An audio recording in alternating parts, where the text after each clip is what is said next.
Orientación segura, lo prometido es deuda. Como le habíamos dicho al principio de nuestro programa, tenemos una conversación muy importante en el día de hoy con el ingeniero Orlando Jaque. Señores, Orlando Jaque es ingeniero electrónico con máster en telecomunicaciones, experto en tecnologías emergentes, especialista en ciberseguridad, con un amplio conocimiento de la materia y de lo que vamos a tratar en el día de hoy. Señores, y el tema que tiene que ver con lo que vamos a tratar en el día de hoy es sobre el plan piloto que tiene la Dirección General de Prisiones y otros organismos del Estado con lo que tiene que ver con el bloqueo de la señal en los recintos penitenciarios. Esto es una deuda que tiene estas instituciones y el gobierno con la sociedad dominicana. Empezando con este programa, queremos preguntarle a nuestro invitado Orlando Jaque si es posible bloquear la señal en las cárceles o en los recintos penitenciarios del país. Primeramente, darle la bienvenida y gracias por haber aceptado nuestra invitación. Así es. Gracias. Perdón, hermano, que no. Tranquilo. Sí. Gracias a José Ramón, gracias a Belial y gracias a nuestro querido máster que está detrás de cámara. Para mí es un privilegio que me hayan invitado a este tan concurrido programa donde todos los dominicanos, tanto en el país como fuera del mismo, se dan cita para mantenerse informados de lo que ocurre día a día. Belial, respondiendo a su pregunta, mira, este es un tema un poco disyuntivo porque básicamente afecta a muchos intereses de privados de libertad que tienen mucha fuerza dentro y fuera de las cárceles, y también es una norma que ha existido durante toda la vida en las cárceles. Incluso no quiero entrar en detalle de por qué y cómo, sino enfocarme solamente en la parte técnica, pero va a afectar muchos intereses. Y respondiendo directamente a tu pregunta, sí, Belial, es posible bloquear las señales de los diferentes dispositivos en las cárceles de la República Dominicana, como se hace en otros países ya más desarrollados. Y quizás desen cuenta de algo, si estamos tratando de bloquear la señal, pero legalmente los teléfonos, y ustedes como abogados me pueden corregir, actualmente son prohibidos para los privados de libertad. Entonces estamos buscando una solución de una prohibición que ya existe, pero técnicamente sí se puede bloquear. ¿Por qué? Porque para eso existen inhibidores de señales que no son más que un generador, un oscilador de onda de radiofrecuencia y un generador de onda que lo que hace es que crea un ruido y una ganancia para aumentar la potencia del mismo, y entonces con diferentes antenas.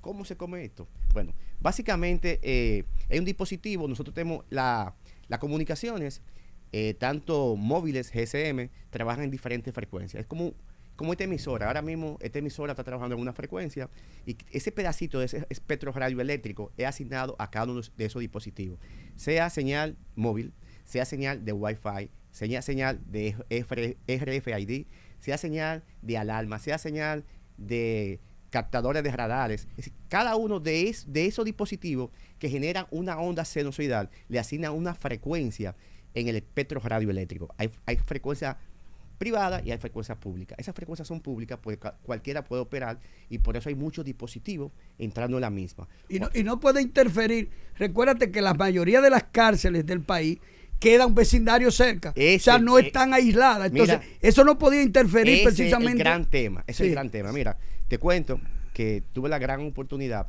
de durar prácticamente 15 años en una prestadora de servicios en diferentes posiciones, terminando como gerente de cambio de la red, donde tiene que ver mucho con esto, porque cualquier cambio que se vaya a hacer, cualquier modificación, tenía que pasar por un comité de cambio. Y nuestro departamento era que analizar ese tipo de cosas. Mira, tú tienes un objetivo para cuando tú vas a generar una onda de manera positiva, crear una señal, o cuando tú vas a crear un solapamiento, como se dice en telecomunicaciones, de esa onda. ¿Qué es lo que se hace? La onda viaja así y tú vas a crear una onda inversa para que la transmisión, la señal sea nula. Por ejemplo, si usted está transmitiendo un video ahora mismo y usted crea, mediante un jammer, un inhibidor de señal, usted crea esa onda inversa en esa frecuencia, cuando usted trata de reproducir el video, prácticamente sale una luz blanca y no se ve nada. En el caso de la voz, cuando usted trata de reproducir la voz, solamente se va a escuchar un pito y no se va a poder hacer nada. Y en el caso del bloqueo de las señales móviles, cuando usted trata la onda, prácticamente usted no va a tener señal, porque está haciendo una onda inversa. En su misma frecuencia. En su misma frecuencia. Porque tenemos teléfonos móviles, tanto de Claro, de Altiz y Viva, los diferentes ISP del país. Y una que viene por ahí que se llama Vietel. Ok. Sí. Y los diferentes operadores del país que trabajan 4G, 5G, 3G, 2G, GPRS, etcétera, Edge, etcétera, etcétera, etcétera. Ojo, porque hay algo muy importante. Ese análisis técnico que debe de hacerse en la cárcel tiene que tomar en cuenta toda esa frecuencia del rango de la tecnología GSM, que es la tecnología móvil. Sí. Pero también tiene que tomar en cuenta que existen otros tipos de radiofrecuencia, como fue la que mencionaba anteriormente, incluyendo frecuencia satelital y frecuencia de GPS. ¿Por qué? Si no consideramos esto y se compran equipos, se instalan equipos, nosotros básicamente vamos a tener un grupo que está bloqueado, pero va a haber un grupo que no está bloqueado. Entonces, ojo con eso. Incluso hay que tomar en cuenta que quizá la mayoría de teléfonos ahora, la red prácticamente completa está entre 3G hasta 5G. Si, por ejemplo, como son las frecuencias más actualizadas, nosotros no tomamos en cuenta la frecuencia de abajo, entonces los privados de libertad se comprarán un teléfono que trabaje en 2G o que trabaje en GPRS y tendrán entonces conexiones para salir hacia afuera. Pero yo tengo conocimiento, por ejemplo, a mí particularmente, y esto lo puedo decir porque no tengo ningún problema, a mí me llaman de Estados Unidos, de la cárcel. Sí. A mí me llaman. No sé si a ti te ha pasado o a José Ramón. Estados Unidos a mí me llaman. Por ejemplo, hace una semana yo recibí una llamada de una cárcel de Estados Unidos. Sí, en Estados Unidos hay facilidad, te dan un tiempo limitado que tú puedes hablar por teléfono. Sí. Te asignan con una tarjeta, incluso con una tarjeta que alguien te deposita de afuera, pero no es que tú, mientras más dinero tengas, tú puedes hablar más por teléfono. Se te asigna un tiempo por semana y tú ese tiempo, tú puedes hablar con tu familia, pero es un tiempo muy limitado. Sí, eso es algo normal, eso es algo legal. O sea, eso es legal. Sí, no es que es un teléfono celular, es un teléfono, una cabina. Incluso esa cabina, todo lo que entra y sale de ahí se graba. Sí. Eso es algo normal, que quizá se puede implementar eso mismo aquí en el país. Entonces, con relación a tu pregunta, que yo creo que en este tema es una de las preguntas que se debe de tomar en cuenta, para que no salgan quejas e incluso existan diferencias de problemas.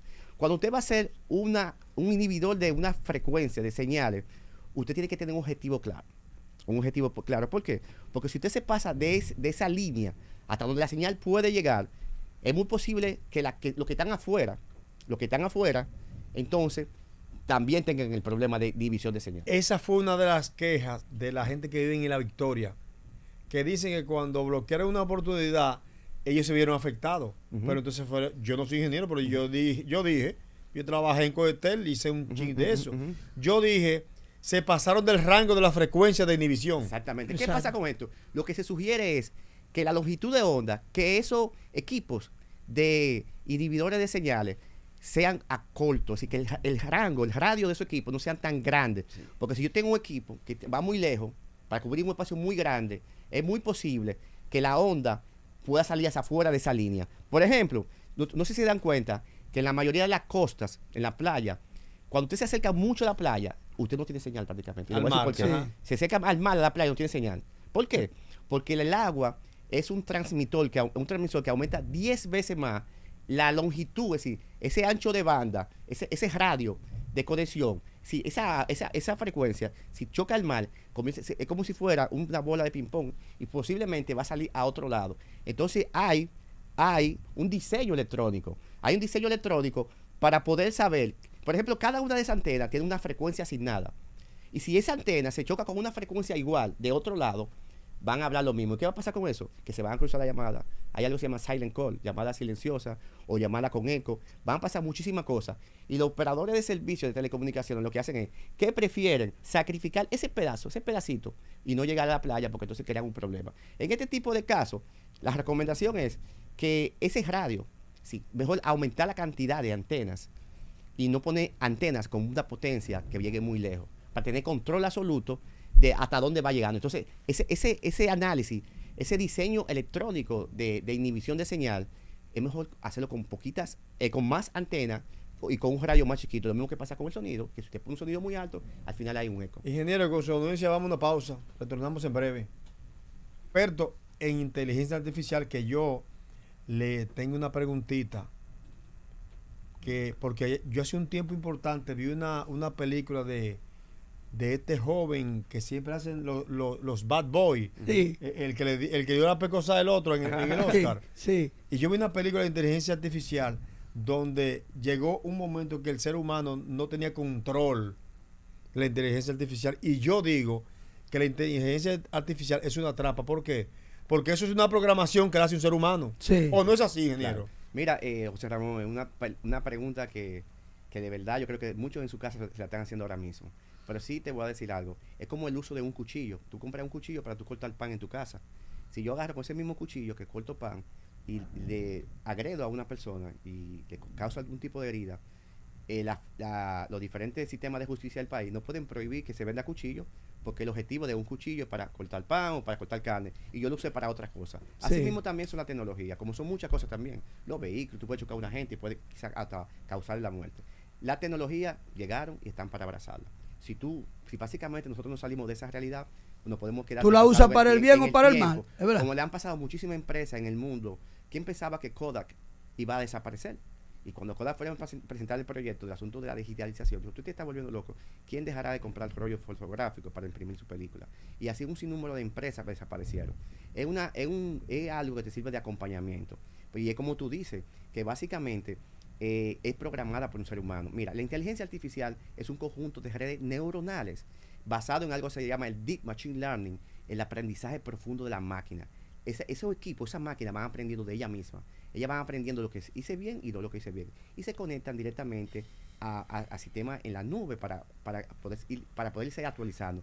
Pero, en esa misma definición, tratando de parecerse al ser humano. La inteligencia artificial, el objetivo número 1 es hacer cosas que parezcan del ser humano. E incluso la cantidad de procesos que pueden producir los diferentes sistemas basados en inteligencia artificial están por debajo a la que puede procesar el cerebro humano. Sí, aún así, y también aparte de eso, la inteligencia artificial no piensa ni también tiene emociones. Es decir, todo es basado en algoritmos matemáticos dependiendo de patrones. Entonces, ¿qué pasa? Tú vas a definir cosas, tú vas a hacer cosas, pero ese equipo llamado inteligencia artificial nunca será igual al ser humano. Es decir, no va a desaparecer ni el trabajo del ser humano.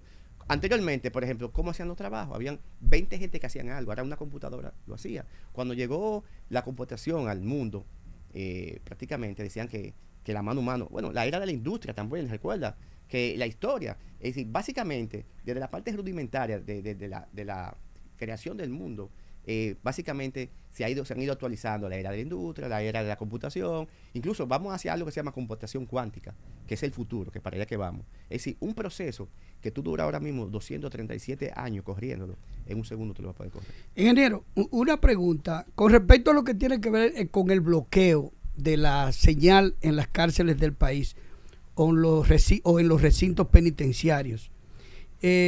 ¿Cuáles riesgos podrían haber, riesgos técnicos específicamente, con la implementación de ese proyecto de bloqueo de la señal? Tremenda pregunta, Belial. Mira, básicamente lo mismo que comentábamos al principio, es decir, que ese diseño electrónico basado en inhibidores de señales vayan a salir fuera del objetivo que se haya planificado. Que se tomen, por ejemplo, equipos para disminuir la cantidad de equipos, que vayan a tomar varios equipos y que algún movimiento de esos equipos, algún tipo de tilo de azimut, como se dice, al movimiento vertical y horizontales de lo mismo, vaya a enfocar otro objetivo y que las personas que viven cerca de esos alrededores se vayan a quedar sin señal momentáneamente. O también que no se tomen en cuenta la diferente tipo de señales, la diferente tipo de ondas de radiofrecuencia en los diferentes en el espectro radioeléctrico, y que vaya a dejar algún tipo de señales que queden fuera. También hay un tema muy importante. Los inhibidores de señales solamente solapan las ondas en radiofrecuencia. Si usted, por ejemplo, tiene una conexión Ethernet mediante cable, eso no funciona con eso. Si, por ejemplo, mañana, eso privado de libertad, ojo con esto, señores. Sí.